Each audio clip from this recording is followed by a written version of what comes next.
Modo conversación. Es la entrevista en www.copano.news por La Clave. 8:37 de la mañana, tenemos en vivo y en directo a la figura literaria del momento. Es espectacular el libro. Mirko Macari Esquela, ¿cómo te va? Hola, Nico. Hola, Mirko. Te escuchamos súper bien. Oye, tantas bueno, lunas. Estamos muy contentos de tenerte. Mi querida Fran. Es para nosotros un honor conversar contigo. Me devoré el libro en 2 horas. Me lo comí. Oye, qué buena noticia. Porque además, de verdad, se lo recomiendo a todos. Si quieren entretenerse este fin de semana y alucinarse con los grandes recovecos del poder, y se lo he dicho a todos mis amigos, el libro de Mirko Macari está muy, muy bueno. Te felicito. Es muy bueno, es súper rápido, es para devorárselo, tal cual como dice Nico. Y lo interesante es que aquí atrás de la contraportada dice que tú lo escribiste tal como hablas. Y eso se nota, ¿no? Sí. ¿Te lo han dicho? Hasta el minuto son los primeros. Ah, mira, ya, sí, pues nosotros lo percibimos así. De verdad es muy entretenido, Mirko, y quiero partir haciéndote algunas preguntas para quienes no lo hayan leído. Bueno, que lo leímos, sabemos que trata de toda tu experiencia literaria en el mundo del periodismo, un periodismo con alta cantidad de anécdotas, con ninguneo y pase de factura. Porque hay varias ahí dando vuelta a institucionalidades. Le pasaste Nicolás, factura a todos. Nicolás, tú leíste el libro, así que cuéntame cuál querés que comentemos, pues. ¿Cuál pasa de factura? ¿Te llamó la atención? Bueno, le pasáis factura varias veces. Te voy a contar lo que yo pienso del libro. Ya. Primero, le pasa factura a todos y a todos los expone. Los grupos de WhatsApp, impresionante. La patrulla de Stalingrado, ahí Belolio aparece en medio con una experiencia notoria. Jimena Torres Cautivo, le pasáis también, le mandáis su factura por los ninguneos, pero también valora esas figuras que te dan pelea. Yo creo que es un libro que es muy interesante porque habla un tipo que está sobre el bien y el mal, pero que también posee ciertos sesgos. Mira lo que estoy diciendo, porque es un libro donde tú te desnudas. Y el sesgo que más me llamó la atención es tu, no digamos furioso, latente anticomunismo. Mira tú, Distinta vara tienes para la derecha que con la izquierda. ¿Tú crees? Sí, se nota. Pero ojo, que aclara de que eres un tipo, en el mismo texto, que posee amigos de todos lados y con todas las diferencias. Pero siento de que si hay un grupo al cual le dedicas líneas es al Partido Comunista. A Jadwe te lo repasáis también, porque es distinto la izquierda que el Partido Comunista. Claro, pero si hay un tema con el PC que te llama la atención, ¿qué es lo que te llama la atención? Sí, para mí pero bueno, también cuento, entre todas las anécdotas está la anécdota de la emergencia de los líderes estudiantiles, cuando nosotros estábamos en el Mostrador, en esas viejas y muy feas oficinas del Mostrador ahí en calle General Parra, que Nicolás Copano conoce perfectamente. Sí, el doctor. ¿No apareció el doctor Teloclao en...? Claro, no apareció el doctor Teloclao para poder ir para el siguiente libro. Eso, ya, adelante. Pero lo que... yo creo que en el PC hay una contradicción conceptual, ¿no? Esto no tiene que ver con anticomunismo en el sentido que la derecha es anticomunista, sino que a mí me parece una reliquia de la Guerra Fría el Partido Comunista, ¿no? Su propuesta, su discursividad y retórica se expresa muy bien, yo creo, en una frase que se tira Daniel Jadwe cuando le toca analizar los votantes de París y en el norte, en la primera vuelta presidencial pasada, ¿no? Y él dice que esa gente no tiene conciencia de clase. Entonces eso creo que expresa muy bien esta idea anacrónica, ¿no? De que los sectores populares son el proletariado explotado. Lo que me parece que era una lectura razonable en el siglo XX, pero completamente alejada de lo que justamente moviliza a la gente más humilde hoy día en Chile, ¿ah? Creo que esa foto para mí es muy clave. Uh-huh. Y ese es mi diagnóstico del PC. Y bueno, pero también digo que hay gente del PC que me queda estupendo, como la Carol Cariola, sí. Y relato ahí. Eres cariolista. Yo soy carolista más que camilista. ¿no? Teniendo mucha distancia. Es que no se puede decir política, sino que es conceptual de cómo el PC se aproxima a la realidad. Y en el fondo también de los partidos, porque ya quedan pocos partidos más, podría ser tan antidemócrata cristiano como anti-PC en la medida en que son partidos. Uy. Estamos con Mirko Macari, que se encuentra en su refugio. Ahí sí. Ahí volvió. Ahí volvió, a ver si Ahí, a ver. conectar. Presentando, Sí, sí, escuchamos. señor director. Te decía que lo que yo critico es la política partidista, en el ¿cómo se llama? En el libro. Ujú. No, los partidos son artefactos del siglo XX, y la crisis que estamos viviendo en la política tiene que ver, entre otras razones, con mantener estos artefactos operativos. Mira, fíjate que todas nuestras autoridades son militantes políticas. Para ser autoridades tienen que ser militantes de un partido, porque no vivimos una democracia, vivimos una partidocracia. ¿Y cuántos chilenos del Chile real militan en partidos políticos? ¿Le hace sentido militar en un partido político? Pertenecer a un grupo que se define de un punto de vista ideológico y actúa en función de eso. ¿A Pocaso. cuántos? Muy poco. Muy poco. Entonces, ahí está una causa una profundísima de la crisis. Y esto tiene que ver desde el republicano al PC. Finalmente están todos en el mismo negocio. Danilo Herrera. Un partido, un boliche. Eso es lo que yo critico, ¿eh?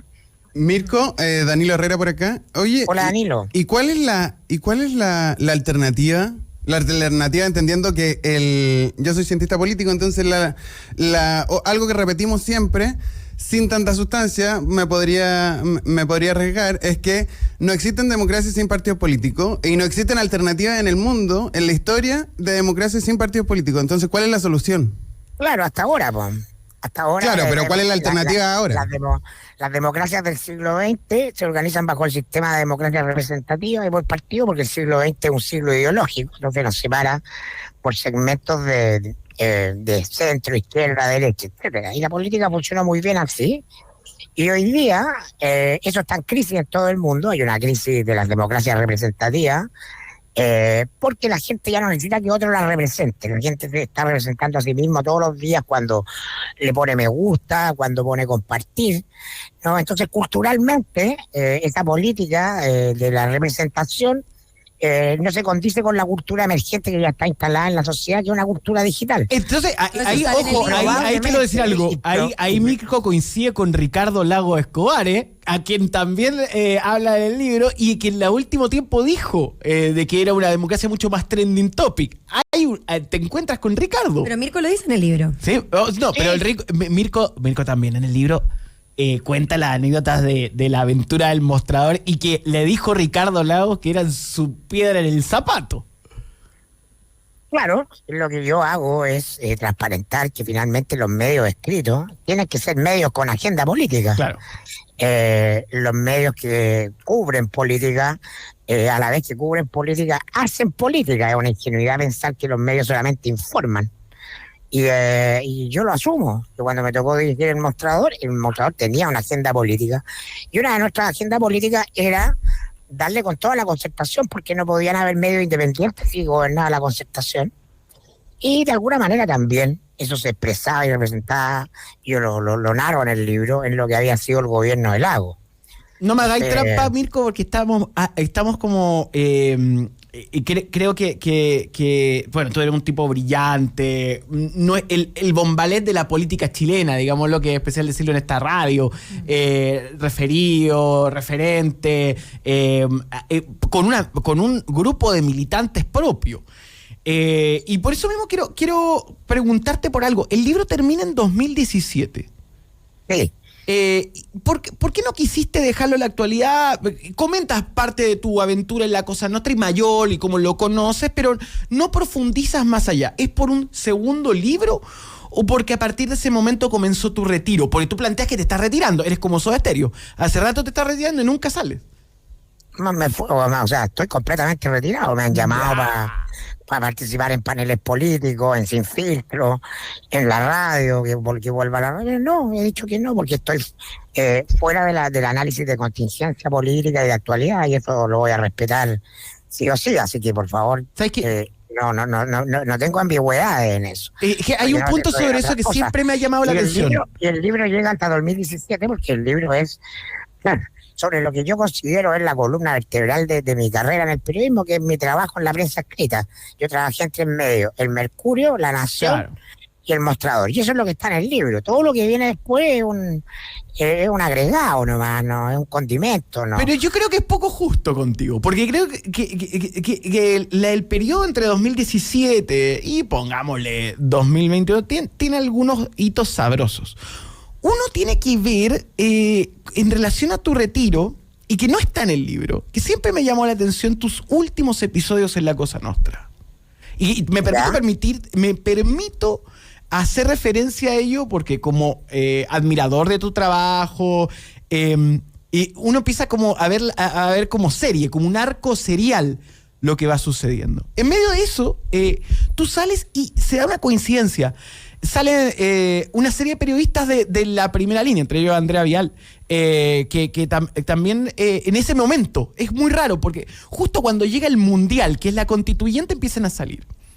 Y antes de eso aparece también Franco Parisi como un enemigo tuyo que plantea unas cosas que son tremendas, dice, me acuerdo, dice, porque es muy cuidadoso, no dice tu apellido, pero dice hay que hacer la ley Macaali, dice sobre un incidente que no tenemos ninguna información que tiene relación a tu vida privada. Entonces, lo que uno como fan de La Cosa Nostra dice, incluso cuando Mayol mira hacia abajo en el capítulo clave. Mira, estoy como un experto, te estáis riendo. Lo vi. Y tú mira para abajo y dice, no es tan grave, dice, en un momento. Entonces, yo tengo la sensación que escapaste a Coquimbo. Tomaste el bus de la funa y dijiste, no, yo no voy a estar en esta, me voy. ¿Es así? ¿Por qué se va Mirko cuando es el momento clave? Cuando es el instante que todo explota. Yo trato de irme el 2019. De hecho, dejé el programa del Mostrador en La Clave con Fernando Paulsen en junio de 2019, donde estaba la Fran. Sí, ahí nos Porque conocimos. yo ya venía con un diagnóstico de que en la política, o seguir hablando todos los días de política, no me permitía hablar de las cosas que yo creo que son ahora las relevantes y donde está verdaderamente el poder. Lo que El llamas diagnóstico- pauta radial. Claro, mi problema tenía que ver con que mi diagnóstico, que había sido muy meditado y muy estudiado, que el juego político institucional ya es una pelea de curado, esas peleas de las 5 de la mañana, ¿no? Y ahí no hay nada importante, y ahí no hay poder, ahí ya no está pasando nada para la gente común y corriente, ya no hay sentido, simplemente un plato de mortadela que se repite. Y yo Pero había trato, tomado la y decisión se antes. repite, y se repite, y se repite. Y entonces, claro, me voy de la radio y ya paulatinamente empiezo a planificar otras cosas y viene el estallido. Y entonces de nuevo es como de vuelta. Habíamos partido con Alberto y Darío haciendo unos seminarios sobre el poder en el Padrino en el Estado italiano. Sí. Sí, pues. No planificamos hacer un podcast. El podcast que hicimos un capítulo de un podcast, ¿no? Que era porque Darío dijo, para fidelizar a la gente que ha venido a nuestros seminarios sobre el ¿Verdad? Padrino, que a mí sí me gustan y mucho, que me entretenían mucho, hagamos un podcast. Y yo le dije, guatón, pero ¿hasta cuándo me haces trabajar? Si no, yo no quiero trabajar más. Me acuerdo, sí.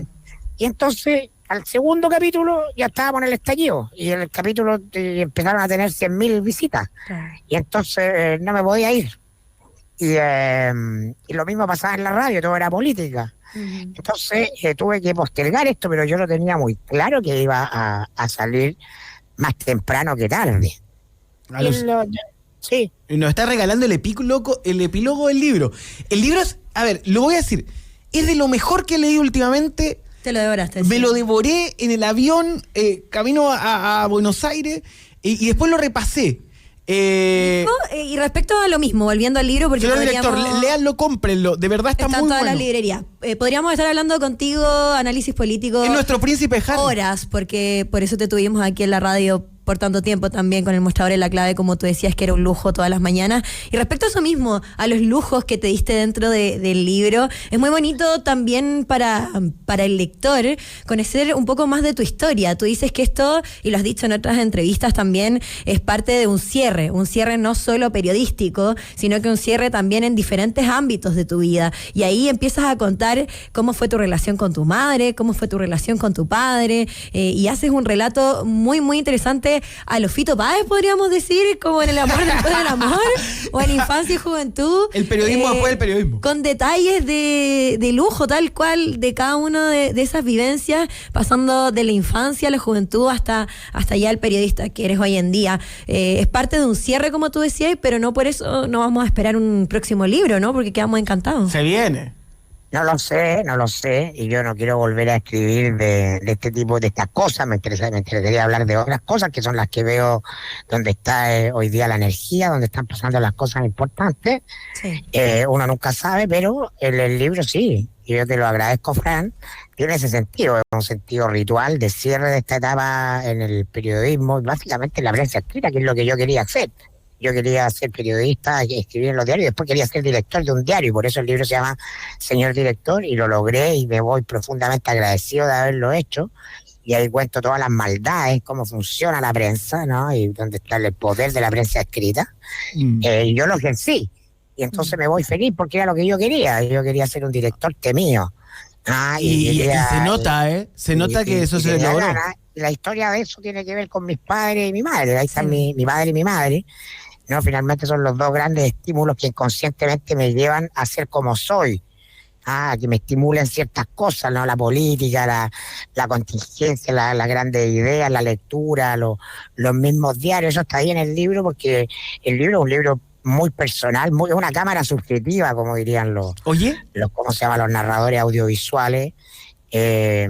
Y no quiero vender que aquí haya ninguna verdad. Esta es solo mi verdad. Y muy bonita, y en ese sentido es la historia para quienes no te conocen, que también existe esa posibilidad de alguien que adquiera el libro de cero, sin saber quién es Mirko Macari. Es la historia probablemente de un niño que tenía este sueño, que leía el diario junto a su padre, y que cuando empezó a estudiar otras cosas también se desesperaba y tenía un estrés por no poder leer la prensa chilena e internacional. Eso también... Claro, pero no sabía, no entendí. Yo no entendía eso. Yo no entendía en ese minuto, simplemente con el tiempo más adelante me di cuenta que siempre me gustó mucho leer la prensa y me gustaba saber todo lo que pasaba en el mundo, y por eso también cuento cuando veía a José María Navasal, que para ustedes debe ser así como un artefacto retro total. Un video de YouTube. Ustedes, claro, para ustedes José María Navasal es un video de YouTube, pero yo me sentaba ahí con mi nono, en los finales de los 70, me acuerdo, ahí a ver los grandes análisis de José María Navasal, de las grandes cosas del mundo, de la política internacional, y eso me fascinaba. Mirko, estamos hablando sobre Señor Director, el libro del momento, lo que hay que comprar en este instante en la librería, Memorias desde el Antiperiodismo. De Planeta. De Planeta. Un regalo para el Día del Padre. Saludos a Diego. Sí, súper buen regalo el Día del Padre. Sí. Dentro de todo lo que contáis en el libro es tu afición a observar el poder y tener una relación positiva con algo que en general el militante, la persona de pie, mira con distancia, que son los antihéroes. Uno, por ejemplo, que aparece es Magno Alewi, que lo describe muy bien en una muy buena escena, y que también aparece en tu libro. Aparece también Correa, aparece también los correos en relación al padre Felipe Berrío, y el padre Felipe Berrío ha estado en la palestra en este momento como en desarrollo de una investigación que hay respecto a sus comportamientos. Y aparece dentro del libro. ¿Cómo crees que va a determinar eso ciertos rumbos políticos o conversaciones luego de que este se haya sido bajado a última hora de la testera para asumir un puesto estatal? Claro, el periodismo de hoy día solo habla de personas. O sea, hablamos solamente del padre Felipe Berrío, que hizo o no hizo. Lo que está de fondo, y eso es lo importante que trato de mostrar en el libro, es cómo cae el poder de la Iglesia Católica. Claro. ¿No? ¿Ya? Esa es la verdadera noticia. Pero esa noticia no es un titular, es un proceso histórico. Y todo lo que estamos viviendo, tanto con la izquierda como la derecha de la Iglesia, los caradimas o los jesuitas, ¿no? Y finalmente la desaparición de un gran poder institucional. Yo te podría decir el poder institucional más importante que había en Chile, ¿no? Que reinaba independiente de quién estuviera en el gobierno de turno, ¿no? El gran partido de oposición a Pinochet era la Iglesia Católica del Cardenal Silva, ¿no? El gran censor de lo que podían o no hacer los canales de televisión, los límites de los canales de televisión en Chile durante más de 20 años, ya en plena democracia, entre comillas, era la Iglesia Católica, y eso es lo que cuento en el libro. Entonces, cómo eso se esfumó, desapareció por arte de magia. Antes había cualquier crisis en Chile y llamaban un cura, un obispo, Sí. Bachelet, po. No, Bachelet por el problema no sé, la Araucanía, llama al obispo de la Araucanía. Claro. Bueno, eso hoy día nadie lo va a hacer. Católico o no católico, porque ya la jerarquía institucional del peso de la Iglesia Católica ya desapareció de la escena política, de la escena del poder. Y eso es lo notable. Hay una Bueno, referencia... sí. Hay una referencia en el libro, y con esto vamos cerrando, a Jorge Lanata, página 12, que inspira también lo que ustedes desarrollaron en la Nación Domingo. Plan B no está dentro del libro, que tú estuviste poquito, quiero destacarlo, pero sí toda la experiencia del LND. Dentro de esa referencia, hace unos días vi una entrevista donde Lanata decía que, a propósito de la grieta y todo eso, él se quería reconciliar con Fito Páez, que era como un pendiente y todo. A ti, como nuestro Lanata o nuestra referencia en esa línea, te aprovecho de preguntar, ¿con quién te quisieras reconciliar? Mencionas a Heidi Rojas muchas veces. Sí, por supuesto. La idea no creo que la mencione tanto. Creo que es muy absurdo mantener distancia en la vida personal que se originen en temas políticos, ¿no? Y si dependiera de mí, por cierto, me gustaría reencontrarme con Aide, a quien le tengo mucho cariño, y que, bueno, cuando uno está trabajando en trincheras distintas, yo era director del Mostrador y ahora la jefa de prensa de Bachelet, nos tocó distanciarnos. Ya habíamos construido una relación muy bonita desde que, yo lo digo ahí, desde que trabajábamos en el Mercurio. Entonces, sin duda, aquí en este libro ningún encono es personal. Esto tiene que ver son solo negocios, diría Don Corleone. Y hay que entenderlo así, ¿no? Es muy tóxica la política que separa a las personas desde el punto de vista íntimo o personal, ¿no? Tú sientes un encono contra alguien de modo personal, y ahí la política pasó un límite. Sí. Por eso ahora tú estás full energía. Mirko, te mandamos un abrazo Mirko, de aquí, vuelve. de Santiago. Siempre está con nosotros. No te retires, Mirko. Está muy bueno el libro, Está además. recargándose con el mar, que es lo que siempre quiso. Te vamos a tener la próxima semana aquí en Santiago. Voy a estar en hartos medios, entiendo. Así es, estoy invitado a algunas entrevistas para promocionar el libro. Gracias por venir. Pedro.